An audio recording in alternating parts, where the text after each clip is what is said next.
Hello friends, इस blog के लिए थोड़ा लेट हो गए हैं। 6 तारीख को हमारी एनिवर्सरी थी और हमने सोचा कि चलो कहीं बाहर जाके सेलिब्रेट करते, थोड़ी मस्ती करते हैं। ये मेरी जेठानी की बेटी है और गौरी और हम लोग सब मिलकर, बच्चे वगैरह सब मिलकर जा रहे हैं कुछ अच्छी जगह ट्राई करने के लिए।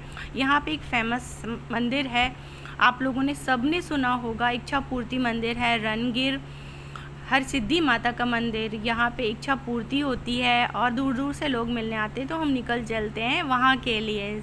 तो रास्ते में हमें मिलता है ये ब्रिज और इस ब्रिज के नीचे हम लोग जाते हैं और फिर देखते हैं कि क्या है। अच्छा लग रहा था देखने में और फिर हम नीचे उतरे और फिर हमने सोचा चलो थोड़ा सा और नीचे चलते हैं। पर जैसे ही हम नीचे गए तो आप जानते ही हैं कि नीचे जहाँ पानी होता है वहाँ क्या होता है। फिर हम बाहर निकले जल्दी जल्दी, कहीं हमारा पैर ना पड़ जाए, गंदे ना हो जाए हम। इसके बाद देखा तो बकरियों का बहुत सारा झुंड था वहाँ पे और बच्चे उसको देखने में लग गए। उनको तो यही देखने में मज़ा आता है, जानवर। और इसके बाद फिर हमने बोला चलो चलते हैं। रोड साइड में खूब सारी बकरियों की पॉटी डली हुई थी और फिर मेरे हस्बैंड ने बोला कि अब तुम भी आ जाओ वहाँ से। फिर मैं बच बचा के वहाँ से निकलती हूँ बाहर के लिए और फिर रास्ते में देखा सच में बहुत ही गंदा था। तो और मेरी बेटी बोल रही है छी छी छी मम्मा, तो मैंने बोला नहीं बेटा, अब वो क्या करें, हम उसको रोक नहीं सकते ना। तो हम लोग संभल के बाहर निकलते हैं और फिर जैसे ही आगे बढ़ते हैं मंदिर आ जाता है। और आप तो सब जानते ही हैं, फूलों की माला और ये फूलों का ये सामान सब लेने के लिए लोग खड़े होते हैं।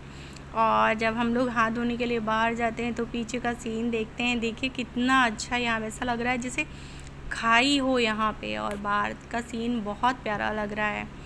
इसके बाद हमने जल्दी जल्दी से हाथ धुले और वहाँ तो इतने सारे बंदर थे कि बंदरों का इतना डर लग रहा था कि कहीं वो हाथ से सामान ना छुड़ा लें। फिर हमने मंदिर का घंटा बजाया और उसके बाद अंदर पहुँचे और सामने था शिवलिंग और उसके अंदर हम लोगों ने जैसे ही प्रवेश किया तो देखा बंदरों की भीड़। इतने सारे बंदर आ गए पास में, देखते ही बनते थे। इतने सारे बंदर हम लोगों ने देखे तो हैं पर पास में नहीं। और पहुंच जाते हैं मंदिर। कितनी सुंदर माता का उनका श्रृंगार, बहुत प्यारा सजावट और ये ऊपर नक्काशी वगैरह, ये बहुत अच्छी, दूर दूर से देखने आते हैं उनके लिए। और उसके बाद हमने उनको प्रसाद चढ़ाया, चुनरी चढ़ाई और ये सब चढ़ा के थोड़ी देर उनके सामने बैठे। ऐसा लग रहा था कि सब कुछ आपके ऊपर है माता, आप तो सब जानती हो, हम कुछ नहीं जानते हैं। आप सब मनोकामना पूर्ण करें, जिसकी जो भी हो, आपको देखकर जो भी मांग रहा हो आपसे, सबकी मनोकामना पूर्ण करना माँ, सबको खुश रखना।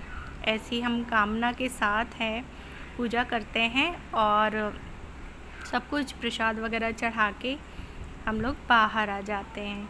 और बाहर आकर देखते हैं तो एक बंदर अपने छोटे से बच्चे को खिला रहा था। फिर हम पास आए तो चला गया। और फिर बच्चे ऑब्वियसली आप जानते हैं जिद करने लगते हैं, कुछ ना कुछ तो दिलाना ही पड़ता है। मेरी बेटी है गाय की बड़ी भक्त, तो उसको छोटी वाली जो बछड़े होते हैं ना वो बहुत पसंद है, उसको खिलाने में लग गई। और फिर मैंने देखा मेरे हस्बैंड कहाँ गए, वो बाजू में चाय की दुकान थी छोटी सी, वहाँ बैठ के चाय पी रहे में लग गए और थोड़ा हंसी मजाक हुआ। और ये छोटी सी दुकान इन भैया लोगों की। इसके बाद हम लोगों को निकलना पड़ा वहाँ से और फिर हम लोगों को वहाँ भूख लगाई, तो फिर हम लोगों ने प्लान किया कि चलो रास्ते से कुछ ले लेते हैं, फिर घर चल कर खाते हैं। क्योंकि मेरी सासू माँ की एकादशी का व्रत था तो वो तो नहीं खा सकती थी बाहर, तो हमने प्लान किया थोड़ा मोड़ा सा जो भी है वो ले लेते हैं। तो मैंने उनसे बोला कि पेटिस ले लेते हैं और 2 प्लेट मोमोज़ ले लेते हैं। और फिर मैंने देखा मेन्यू कार्ड, देखा वाह कितना सस्ता दाम। मेरी बेटी तो वहीं बैठ के सोचने लग गई, पता नहीं क्या, ऐसा कभी उसने किया नहीं पर वहाँ ऐसे दुकान में बैठ गई।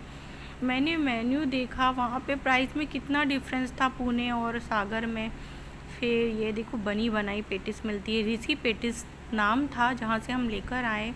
सब ने मिलजुल कर पेटिस खाई और उसका टेस्ट तो माइंड ब्लोइंग था। सभी वहाँ से ही ख़रीदते हैं। उसके बाद हमने केक भी मंगाया हुआ था उसके बाद रात में हमने केक कट किया और ऑब्वियसली हम लोग कहाँ अकेले कट करते हैं, साथ में बच्चे भी आ गए, बच्चों ने भी कट किया और फिर बोला मम्मा हैप्पी एनिवर्सरी। हमने बोला ठीक है। बच्चे इस बार थोड़ा समझदार हो गए थे, 6 ईयर के हो गए थे। सबसे पहले उसने पापा को ही खिलाया, मेरा बेटा पितृभक्त है, और उसके बाद फिर उसने मम्मी को छोटा सा चुन्नू सा चटाया और उसके बाद इनने मुझे खिलाया और मैंने भी इनको खिलाया।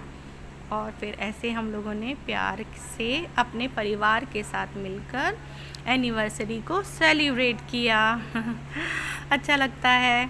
मम्मी को जाना नहीं था एकादशी में बाहर खाने, तो हमने घर में ही मनाए और फिर हम बाद में गए डिनर के लिए। आपको ब्लॉग पसंद आए तो सब्सक्राइब कीजिए। Thank you.